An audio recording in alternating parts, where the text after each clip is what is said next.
Assalamualaikum. Assalamualaikum warahmatullahi wabarakatuh.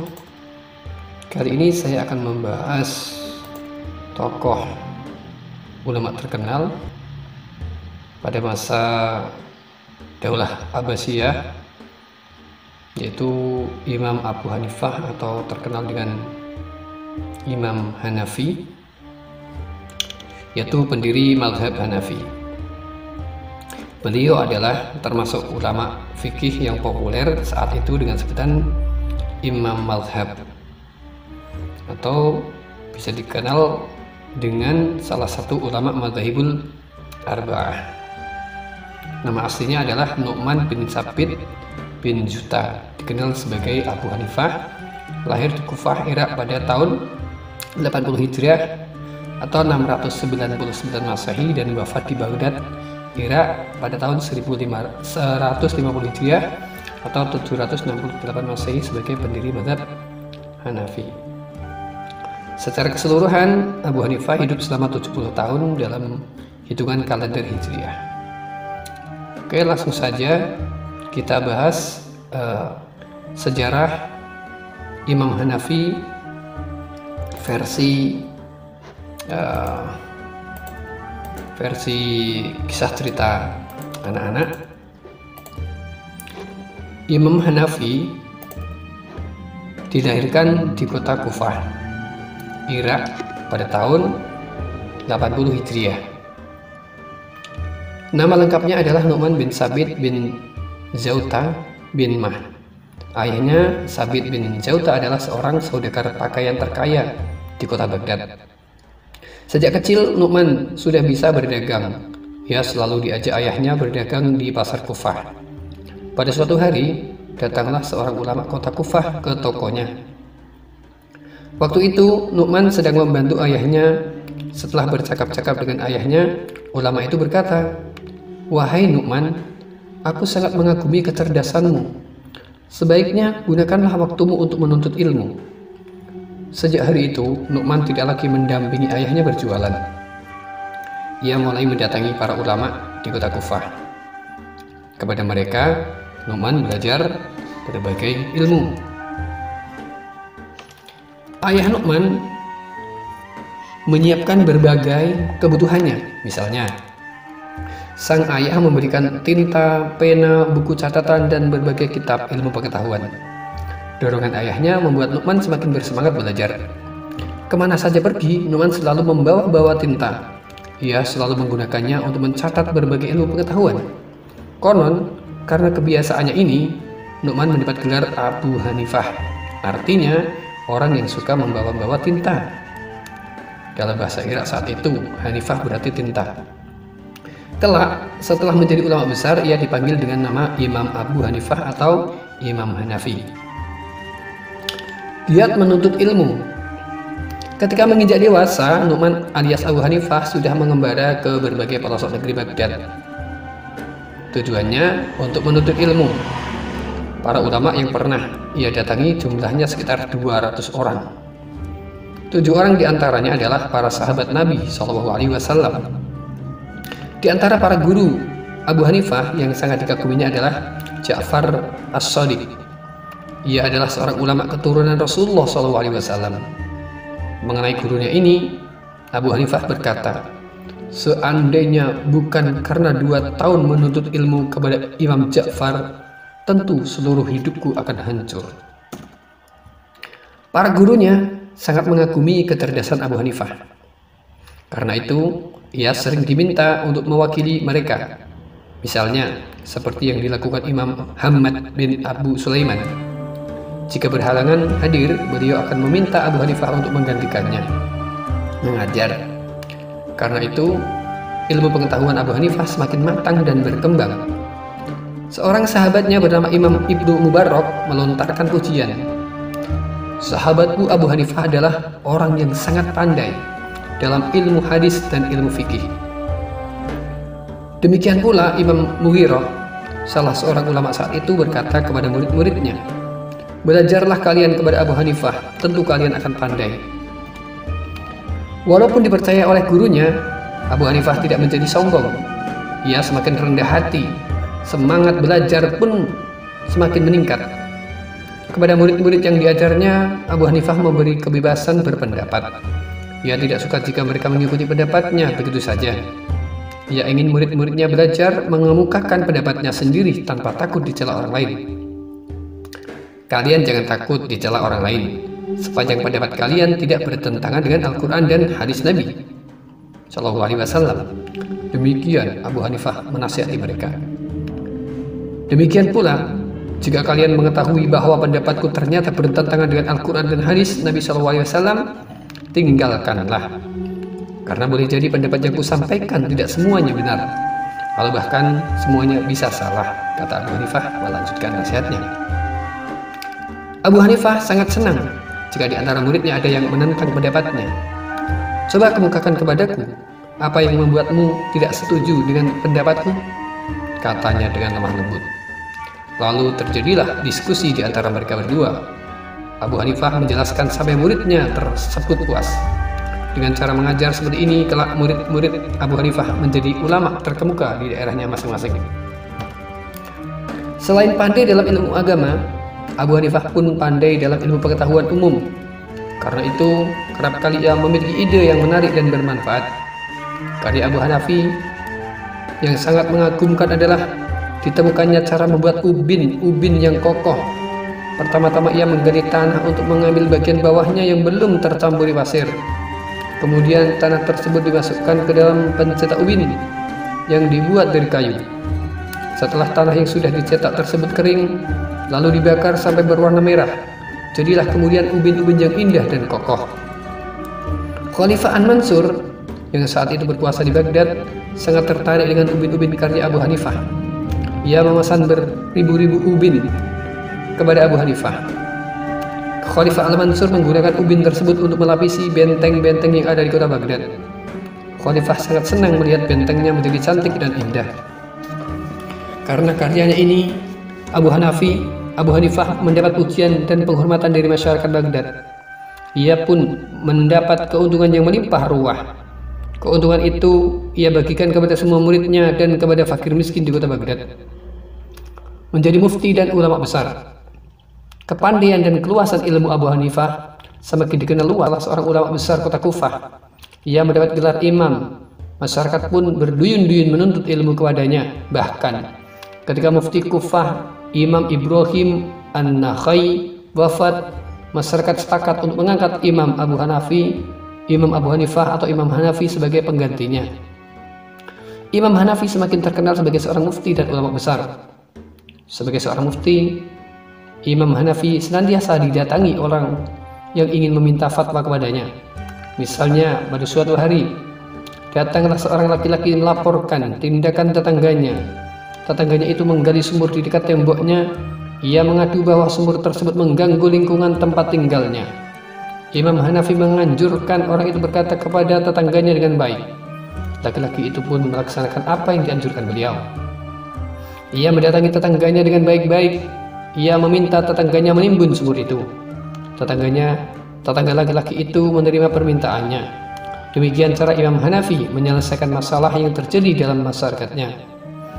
Fatwa yang dikeluarkan Imam Hanafi ada kalanya diributkan. Misalnya, ketika ia berfatwa bahwa bacaan Al-Fatihah seorang imam mencukupi bacaan orang yang sholat di belakangnya, artinya jika imam telah membaca Fatihah, makmum tidak perlu lagi membacanya. Orang pun berduyun-duyun menemui Imam Hanafi. Mereka meminta penjelasan tentang fatwanya tersebut. Aku tidak mungkin berbicara dengan kalian semua. Utuslah seseorang yang kalian percayai untuk berbicara denganku. Lalu majulah salah seorang dari mereka sebagai juru bicara. Imam Hanafi kemudian bertanya kepada mereka, apakah jika aku telah berbicara dengan utusan kalian, berarti telah mewakili kalian semua? Ya, jawab mereka. Imam Hanafi pun berkata lagi, demikian pula, ketika kalian mengangkat seorang imam sholat, bacaan Al-Fatihah hanya mewakili bacaan kalian semua. Akhirnya, mereka pulang dengan rasa puas. Sebagai seorang mufti, Imam Hanafi tidak bisa tinggal diam ketika melihat kemungkaran. Ia tidak suka dengan orang yang mencari kekayaan secara salah. Hanafi sering mengingatkan pada para hakim, Ia meminta agar keputusan mereka sesuai dengan tuntunan agama, jadi bukan menuruti keinginan para penguasa pemerintah. Karena sikapnya ini, Imam Hanafi tidak disukai oleh para ulama yang bekerja di pemerintahan. Salah seorang ulama yang sangat membencinya adalah Ibnu Abu Layla, seorang hakim pemerintah. Imam Hanafi pernah menegur Ibnu Abu Layla karena memutuskan sesuatu yang tidak sesuai dengan tuntunan agama. Ibnu Abu Layla tidak senang. Ia lalu menghasut dan mengadu kepada penguasa Bani Umayyah. Imam Hanafi dituduh telah menghinanya. Khalifah Al-Mansur pun mengeluarkan 2 larangan kepada Imam Hanafi. Pertama, ia tidak boleh berfatwa kepada masyarakat umum. Kedua, ia tidak boleh mengomentari keputusan para hakim pemerintah. Namun, larangan itu justru dicabut lagi oleh Khalifah Al-Mansur. Sewaktu Khalifah menghadapi persoalan, ia meminta fatwa dari Imam Hanafi. Rupanya, ia lebih suka dengan fatwa Imam Hanafi daripada fatwa para hakim pemerintah. Imam Hanafi bersedia memberi fatwa pada Khalifah, namun dengan syarat ia diperbolehkan kembali memberi fatwa kepada masyarakat umum. Khalifah Al-Mansur mengabulkan permintaan Imam Hanafi. Imam Hanafi kembali memberikan fatwanya kepada masyarakat umum. Ia memulai fatwanya mengenai segala macam hal yang berkaitan dengan pelaksanaan perintah agama. Misalnya, ia berfatwa bahwa keraguan-raguan tidak dapat mengalahkan keyakinan. Contohnya, begini. Ada seseorang yang sudah berwudu, kemudian ia ragu apakah wudunya sudah batal atau belum. Jika ia yakin bahwa wudunya belum batal, ia tidak boleh ragu-ragu lagi untuk melakukan sholat. Imam Hanafi terkenal sebagai ulama besar. Ia sadar ada orang-orang yang membencinya. Namun, bagaimanapun celaan orang kepadanya, Imam Hanafi tetap tenang dan sabar. Ia tidak mau membalas celaan orang lain dengan mencelanya kembali. Celaan orang lain dibalasnya dengan doa, "Ya Allah, ampunilah orang-orang yang mencela dan membenciku, dan sayangilah orang-orang yang menghargai usahaku." Demikian doa Imam Hanafi. Hisham bin Yusuf bercerita tentang kesabaran Imam Hanafi dalam menghadapi orang yang mencelanya. Pada suatu hari, ketika Imam Hanafi sedang mengajar, datanglah seorang laki-laki mencela dan mencaci makinya. Ia diam tidak membalas celaannya, bahkan tetap tenang mengajar murid-muridnya sampai selesai. Ketika ia pulang, orang tersebut mengikutinya sambil mengeluarkan kata-kata celaan. Sebelum melangkah masuk ke rumahnya, Imam Hanafi berkata, "Wahai saudaraku, jika Anda masih belum puas mencaci makiku, puaskanlah segera, sebab sebentar lagi aku akan beristirahat."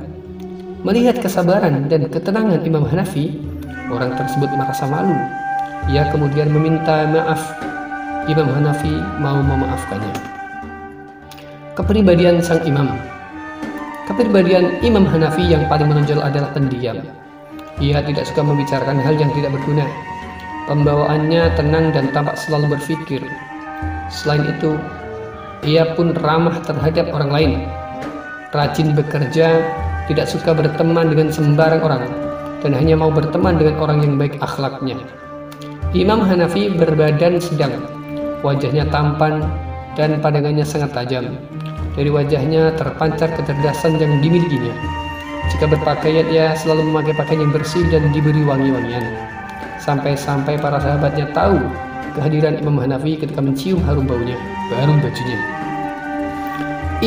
Ibnu Imam Imran Al-Mausili berkata, pada jiwa Imam Hanafi terdapat 10 akhlak mulia, yaitu memelihara diri dari hal-hal yang akan membawa kepada perbuatan haram, pendiam, berlaku benar dan jujur, sangat pandai dalam masalah agama, suka bergaul dengan orang soleh, memelihara kehormatan diri, melakukan hal-hal yang berguna, tidak pernah sok berbohong, suka menolong orang lain, dan memelihara persaudaraan.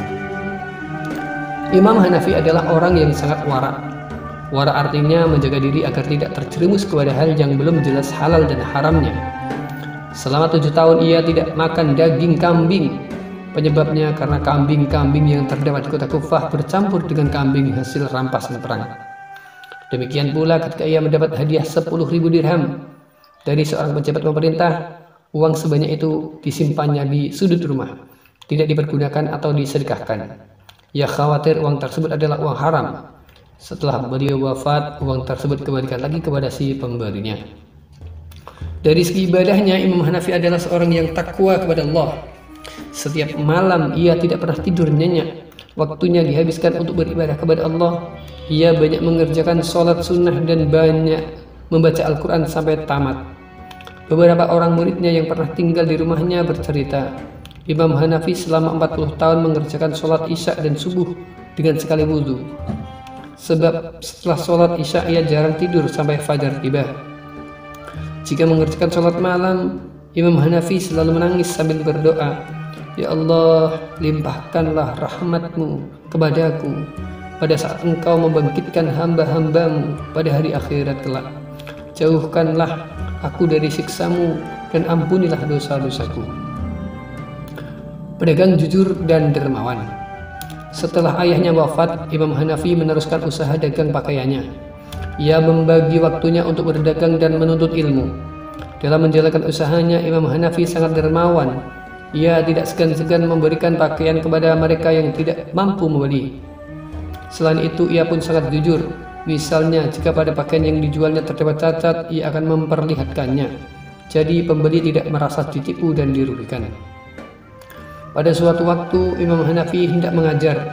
Ia menitipkan toko pakaiannya kepada salah seorang sahabatnya, sesama pedagang. Sebelum pergi, ia memberitahu sahabatnya tersebut, pada salah satu pakaian jualannya terdapat cacat yang tidak begitu kelihatan. Ia berpesan agar cacat tersebut diperlihatkan kepada pembelinya. Namun, sahabatnya lupa akan pesan Imam Hanafi. Pakaian itu telah terjual dan cacatnya tidak diberitahu. Imam Hanafi mencari-cari orang yang membeli pakaiannya tersebut. Ia akan memberitahu tentang keadaan bajunya dan mengembalikan sebagian uangnya. Setelah dicari ke sana kemari tidak juga dijumpai pembelinya, Imam Hanafi lalu menyedekahkan seluruh uang pembelian tersebut. Ia memutuskan tidak akan lagi menitipkan tokonya kepada orang lain. Dalam soal makanan, beliau pernah berkata, sepotong roti, segelas air, dan sehelai kain lebih aku sukai daripada hidup dalam kemewahan yang mengakibatkan penyesalan. Imam Hanafi sangat memperhatikan pendidikan putranya. Suatu ketika putranya yang bernama Hamad dapat menghafal surat Al-Fatihah. Imam Hanafi memberi hadiah kepada gurunya sebanyak 500 dirham. Sesungguhnya uang yang saya berikan ini belum seimbang dengan apa yang telah Tuan Guru berikan kepada putra saya. Demi Allah, seandainya saat ini saya mempunyai uang lebih dari itu, tentu saya akan memberi Anda lebih banyak lagi, kata Imam Hanafi. Kepada para muridnya, Imam Hanafi sangat pemurah. Beliau menanggung semua kebutuhan hidup mereka. Selain itu, ia menyediakan tempat tinggal selama mereka menuntut ilmu. Karena kedermawanannya ini, orang datang berduyun-duyun untuk belajar pada Imam Hanafi. Ishaq bin Israil berkata tentang kedermawanan Imam Hanafi. Imam Hanafi adalah seorang yang murah hati, sangat sayang kepada kawan-kawannya. Sebagai tanda kasih sayangnya, ia sering memberikan berbagai kebutuhan keluarga mereka. Para pemuda yang ingin menikah, tetapi tidak memiliki biaya, Imam Hanafi lah yang akan membiayainya. Bahkan ia memberikan sejumlah uang sebagai modal usaha. Jika Imam Hanafi diberi hadiah, ia akan membalasnya dengan hadiah yang lebih banyak lagi. Sekiranya saya mengetahui bahwa Anda akan membalas sedemikian banyaknya, tentu saya malu untuk memberi hadiah lagi kepada Anda, kata si pemberi hadiah. Sambil tersenyum, Imam Hanafi berkata, janganlah Anda berkata begitu. Sesungguhnya keutamaan itu ada pada orang yang memulainya, dan Andalah yang memulai berbuat baik kepada saya. Adapun saya membalasnya dengan lebih banyak karena Rasulullah SAW menganjurkan kita untuk membalas kebaikan seseorang dengan hal yang lebih baik lagi. Imam Hanafi sering membebaskan utang seseorang. Ia pernah berpapasan dengan seseorang yang berutang kepadanya. Orang itu menutup mukanya karena malu. Saudaraku, mengapa Anda menutup muka? Tanya Imam Hanafi. Orang itu menjawab sambil tertunduk malu. Maafkan saya Tuan, saya malu bertemu Anda karena belum melunasi utang saya. Subhanallah, itukah yang menyebabkan Anda malu bertemu saya? Mulai hari ini utang Anda saya anggap lunas, kata Imam Hanafi sambil tersenyum. Pandai dalam ilmu firasat.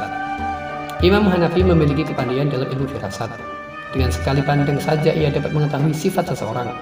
Bahkan ia bisa menebak berbagai peristiwa yang dialami orang itu. Suatu ketika Imam Hanafi duduk bersama para sahabatnya.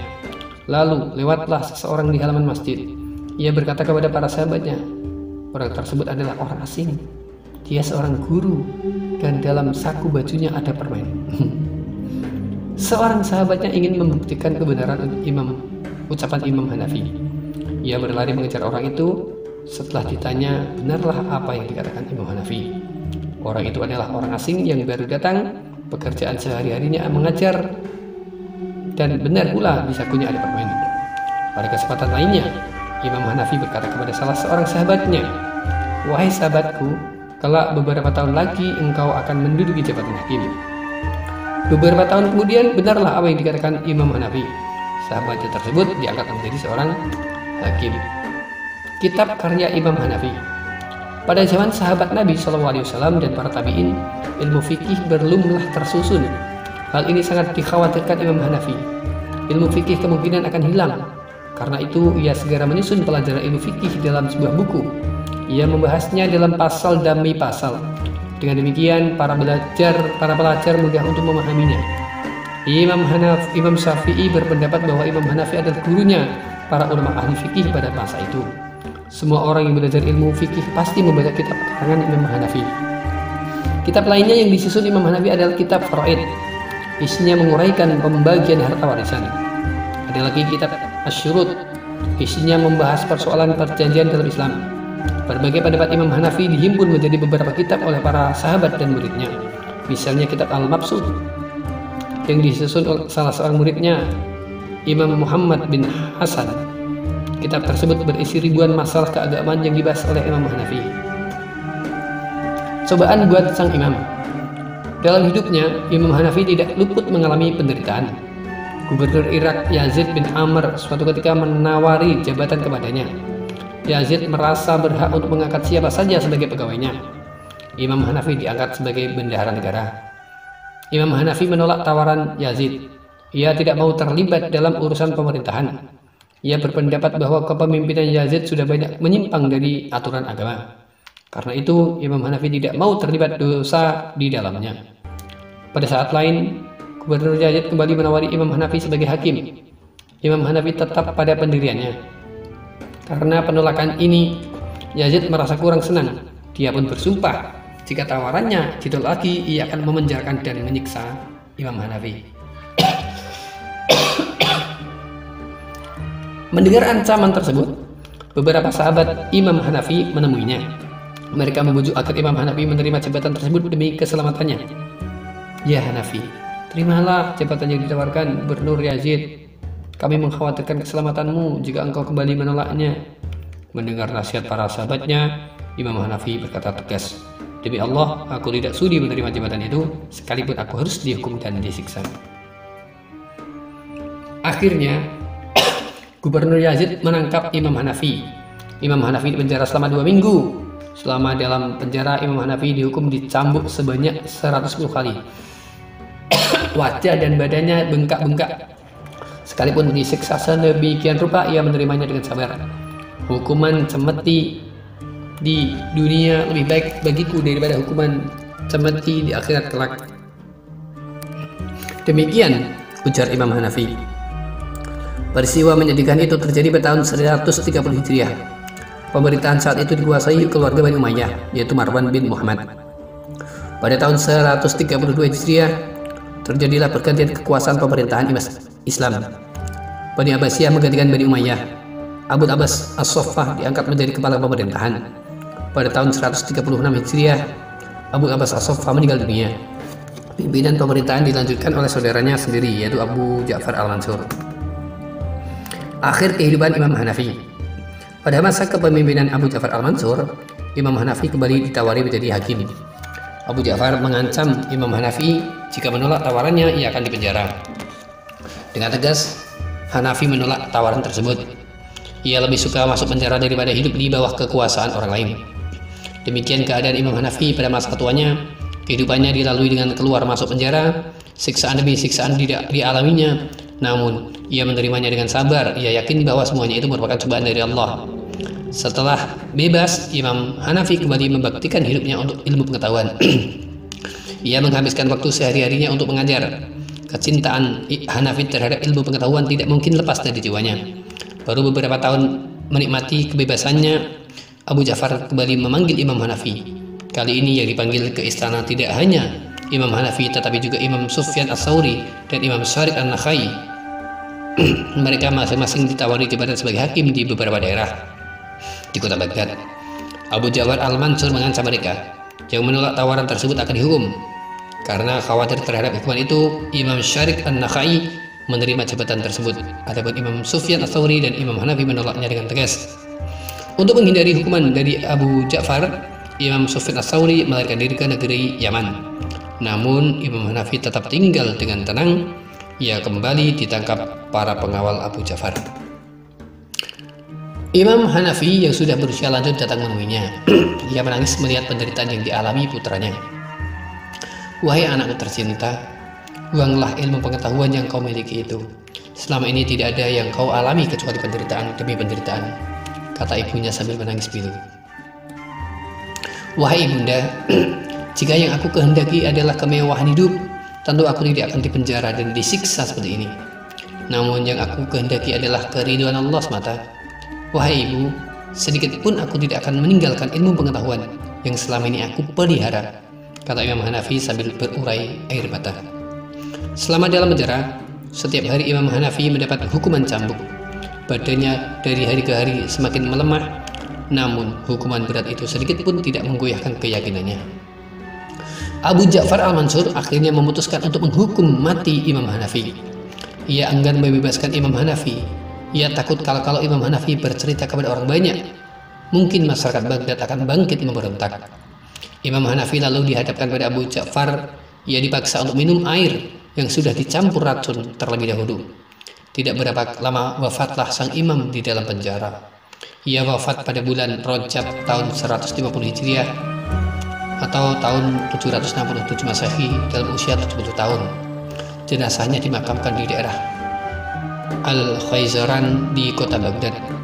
Demikianlah riwayat hidup dan kisah perjuangan Imam Hanafi. Beliau gugur sebagai syuhada dalam mempertahankan kebenaran yang diyakininya. Inilah kisah cerita secara singkat kisah Imam Hanafi dalam versi komik ya. Wassalamualaikum warahmatullahi wabarakatuh.